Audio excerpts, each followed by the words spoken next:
د وطنه ستا لیونی د داستان درنو اوریدونکو ستړي مشئ. هیله ده چې روغ به اوسئ. د دې داستان وروستنۍ برخه درته وړاندې کوو. هیله ده دغه برخه هم تر پایه راسره واورئ او کوم نور داستانونه چې موږ په راتلونکي کې تاسو سره شریکوو کولی شئ چې په لاندې وټساپ شمیره موږ ته پیغام پرېږدئ تر څو نور داستانونه هم چې ستاسو د خوښې وړ دي همغه در سره شریک کړو. نو داستان بل دې نه پیل کړو. کولای ماما خو ډیر بلا سړی ده. دومره ګرځېدو زه خدای مځکه مو ستړې کړې وه. یا وار یې له ډاره ونې ته جار ووایه. کوړي ماما ورته ووي وګورئ تا لپاره راغلی یم. ته خو د چا پوښتنه نه کوې. ولا بېشکه ښه سړی یې، مسلمان سړی یې. د هاشم حال بیا واوښت. څوک یې یاد کړل، کنځاوې یې وکړې. بیا له ځان سره لګیا شو. کله چې چرس وڅکول ودرېده ما سره ځه. موږ ورته وویل نن به ته موږ سره ځي. زه نه ځم، زو بل یم، ملا مې له دانو ډکه ده. هاشم پسې روان شو. دی هم نه غږېده. موږ هم. کله چې کور راورسېده مخ یې راواړوو. زه راوځمه، تاسې که حجرې کې کښېنئ که دې سیوري ته کښېنئ. موږ ورته کېناستو. وخت یې ډېر ووت. درک یې ونه لګېده. موږ وختو. مزل ستړي کړي وو. هلته د یوې ونې ډډې ته وغځېدو. سترګه مو لاړه. مازدیګر و چې را پاڅېدو. د هاشم د کور مخې ته مو له هلکانو پوښتنه وکړه. هغوی وویل هاشم باغ ته تللی. د باغ لاره مو ونیوه. چې ورسېدو هاشم ناست دی. څو هلکان ترې تاو دي. موږ یې چې ولیدو سترګې یې غټې کړې. تاسې څه لیونیان له ځانه جوړ کړي، اوس چېرته ځئ؟ کوړي ماما ورته غوسه کې وویل ایدو دوکاندار سره پاتې کېږو، راسره ځي به. هاشم ودرېده، غلی روان شو. ما او کولای ماما ورپسې شو. ګورو چې د ایدو د دوکان لاره یې ونیوه. ما او ماما یو بل ته وکتل ومو خندل چې سړی راضي شو. ماښام و. ایدو د غرفې دروازه وتړله. ورسره روان شو. لاره کې مو هاشم ته ووي د وړکتوب ملګري خو ډېر خواږه وي. کولای ماما در باندې ګران دی. را باندې ګران ده. ډېر بلا سړی ده. د ایدو لویه حجره وه. ښکلې هوا پکې لګېده. مړۍ یې راوړه. وطني چرګ یې یخني کړی و. هاشم له موږ ټولو ډېره وخوړه.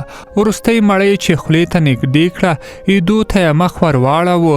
ولا بېشکه دی. چا یې راوړ. هاشم خوشحاله و. خندل یې. کوړي ماما له همدې خندا استفاده وکړه. ورته یې وویل هاشمه هغه زما د سپي خاطره دې یاده ده؟ خدا. کوړي ماما ته مې ووي ته ووایه. ورور جانه داسې چل و، وړکتوب و، شیطانان و، هرې شیطاني ته ملاس اچوو. د سپیو ساتلو ام ډېر خوند راکاوه. کوترې مو ډېرې خوښېدې. د کلا سرونه مې ورته سوري سوري کړي وو. ځالې مې ورته جوړې کړې وې. یوه شپه ویده و. دروازې ته سپی وکړنجېده. چې ور ووتو پلار مې ام راسره و. ګورم چې تک سپین ببر سپی ده. ایما خو مینه پې راغله. پلار ته مې ووي ابا اوس شپه ده را به یې ولم، لږه مړۍ به ورکړم، غریب وږی دی. وایي زه را یې وله خو سبا به یې وختي باسي. دغه شپه خو تېره سوه. په سبا مې سترګې پرې مړې کړې. پلار مې غوسه و چې لرې یې که. مور ته مې زارۍ وکړې. هغې مې پلار رضا که. سپی یې راته پرېښود. سپي یو څه وخت را سره تېر که. بله ورځ یې کلي کې د یوې زړې ښځې چرګه وخوړه. ښځه راغله، ښېراوې یې کولې، بده ورځ یې کوله. پلار مې غوسه سو. وای خړ سترګیه زر سپی ورکه. ورور جانه زما خو په سپي زړه نه کېده چې به هر سپي سره راووتم. مېل اوس چې وکم. بس کنډوالۍ کې مې وتاړه. له کوره مې قینچي یووړه. ویښته مې پې کم کړل. نکریزې مې ورته راوړې. سرې سرې ټاپې مې ورکړلې. نیمایي پښې مې ام پرې سرې کړې. چې کور ته مې راوست. مور ته مې زارۍ شروع کړې چې وګوره بل سپی مې راوستو. دا اصلي ده. پلار ته ووایه چې راته پرېږدي. پلار مې راغی. شکمن یې ورته وکتل. څه یې ونه ویل. لاړو کوټې ته ننوت. ورور جانه شپه شوه. ویده سوم. د شپې باران سو. شړکنده باران. سپی یې لوند کړ. خو لنډه دا چې نکریزې یې ترې وړې وې. ګهیز مې چې سترګې لوڅې کړې. پلار مې له کوتک سره سر ته ولاړ دی. نورې مې دوه خپلې کړې، دوه پردۍ.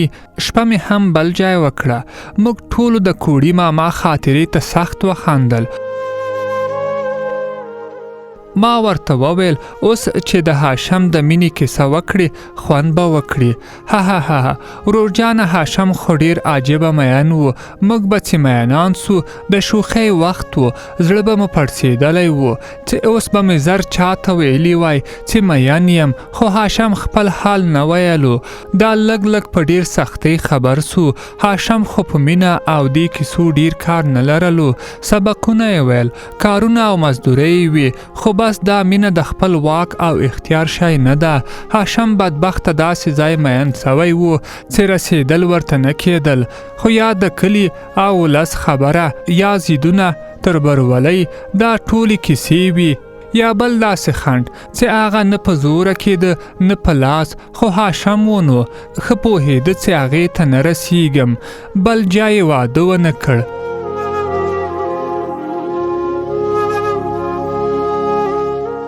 ګنې د ده ټولو همزولو له هجرته مخکې ودونه کړي وو، خیلخانې یې وي، د دوی کور سره هر چا دوستۍ ته زړه ښه کاوه.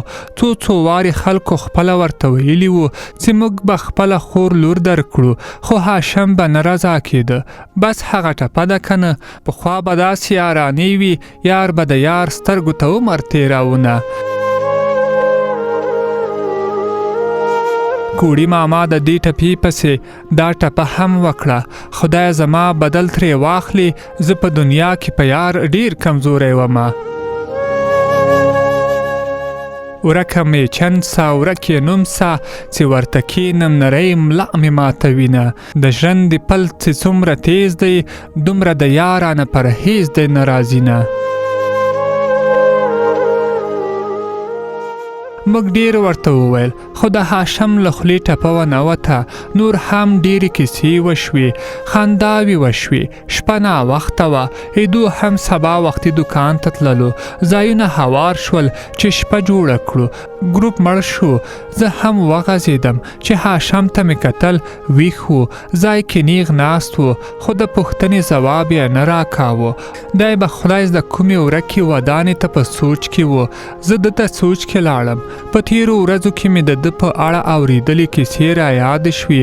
د کوړي ماما کیسه سبقونو کې ډېر تکړه و، خو اوس یې د کتابچې په سپینو پاڼو کې د لیکلو په ځای بنګ دود کول. قلم یې اوس نه غږېږي، بمبۍ ترې وباسي، تور لوګي ورکې تېروي. هغه جامې چې ګرد به یې نه پرې پرېښود، اوس ټاپي او خالونه پرې پراته دي، داسې خیرنې دي چې خپل رنګ یې ورک کړی. لانجې به یې خلاصولې، خبرې یې زده وي، خو اوس یې په لسو کلمو کې له نیمایي ډېرې کنځاوې وي. 2-3 کلمې په څه سختۍ سره ښې ووایي، هر څه ترې هیر دي، هر څه ترې هیر دي. آن د ماشومتوب د شوخیو او خوږې دنیا ملګري لیدو هم خوشحاله نه کړ. کولای په ګوښې ځان جوړه کړې وه، خړو ټانګونو یې مخه نه شوه نیولی، خو اوس یې داسې له مټو او زړه زور وتی چې جګیږي، سکمې یې خیږي.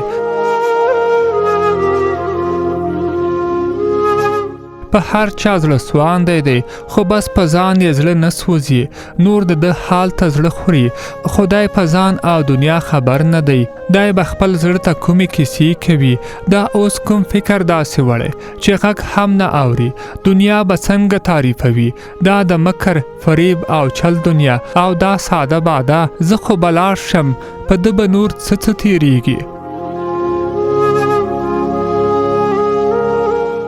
نورې به څومره خولې ورپسې جنګېږي، د څومره خلکو خندا به وي، څه کانې به پرې کېږي، کوم رشخند به پرې وهل کېږي. فکرونه ډېر وو، سترګه مې تللې وه. راویښ شوم، ګورم سهار دی. کولای ماما له ما وختي ویښ و.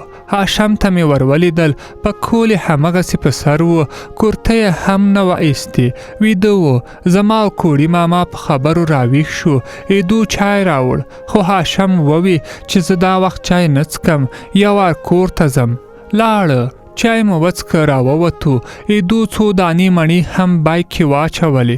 کولای ماما له ایدو سره دکان ته لاړه. زه لاړم چې هاشم ووینم. ورسېدلی نه وم، په مخې راغی. غوسه و. ورته مې وویل زه دې ورور وینم، ته دکان ته ورځه. ورور یې د کور مخې ته پټیو کې لګیا و، بیل یې واهه. ورسره کېناستم، مخه ښه مې ورسره وکړه. دکان ته راوختم. هاشم خندل. یو ځای ما یې راته پیدا که هلته. دلته مې نور خلق وچاودېده. راځه اوس را سره لاړ شه. نه هسې ګپ مې وویست، هسې مرو. پرېږده چې په قراره کلي کې سر کېږدو. هاشم راته ووي ته خو داسې ګډو وډو پسې راغلی وي، دا شیان بیا څنګه نوشته کوې؟ دې موبایل کې مې غږونه ثبت کړي. کور ته چې لاړم لیکم یې. عجب سړی یې وله، بس زړه پاچا ده. هر شی چې زړګي کې درته وویلي لیکه یې. ما ورته وویل یوه نښه دې اخلم. هاشم ته مې کتابچه ورکړه، نوم یې راته پرې ولیکه، څو تورې یې کم و. ویل یې لکه چې غلط مې ولیکه، خو ما ورته وویل پروا نه کوي، دا به له ځان سره یاداښت وساتم. کولای ماما خوشحاله و. ویلې کله کله مې پوښتنه کوه، زه ډېر څوک نه لرم. انډیوالان خو مې لکه هاشم څوک لیوني دي، چا ځانونه په لیونتوب اچولی دي. بیا یې وخندل.